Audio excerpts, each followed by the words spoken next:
আল্লাহর নবী সাল্লাল্লাহু আলাইহি সাল্লাম বলছেন, দুই ব্যক্তিকে আল্লাহ তাআলা জাহান্নাম থেকে উঠাবে, জাহান্নাম থেকে তুলে আনবে, তুলে আইনা মাঝখানে জান্নাত এবং জাহান্নামের মাঝখানে খালি জায়গায় রাখবে।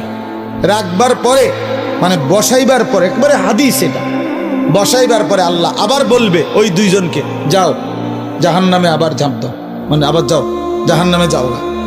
তো একজন এক দৌড়ে জাহান্নামের দিকে যাই, এই জাহান্নামে ঝাঁপ দিবে, আর আরেকজন আস্তে আস্তে হাইটা হাইটা দুই কদম হাঁটে আর পিছন দিকে আবার তাকায়, আবার দুই কদম হাঁটে পিছন দিকে তাকায়, এভাবে একটু একটু করে হাইটা হাইটা জাহান্নামে গিয়া পড়বে।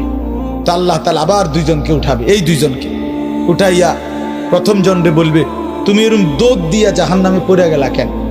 সে বলবে, মাওলা জীবনভর আমি আপনার নাফরমানি করেছি, আপনার কথা মানি নাই বলেই তো আমি জাহান্নামী হয়েছি।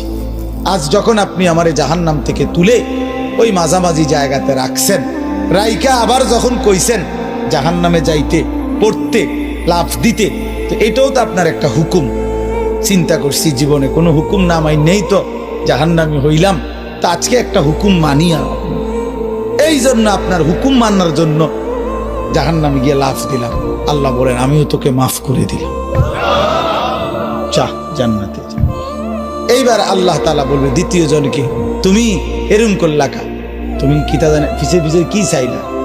তো সে বলবে, মাওলা আমি তো জাহান্নামী, আমার আযাব তো হচ্ছিলই, তো আপনি যখন আমারে জাহান্নাম থেকে তুলে এই খালি জায়গায় আইনা বসাইলেন, আমি ভাবছি আপনার মায়া লাগছে, আমারে দয়া করবেন, আমি মনে করছি আমারে মাফ করে দিছেন বা মাফ করে দিবেন, এই জন্য উঠাইয়া আনছি।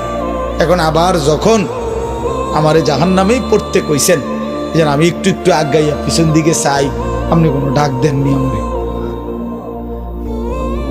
আপনার মায়া জানি আবার লাগেনি কোনো, আপনি আমারে ডাক দেননি। তো আল্লাহ তাআলা বলবেন, বান্দা আমি তোকেও মাফ করে দিলাম, যা তুইও আমার জান্নাতে যা।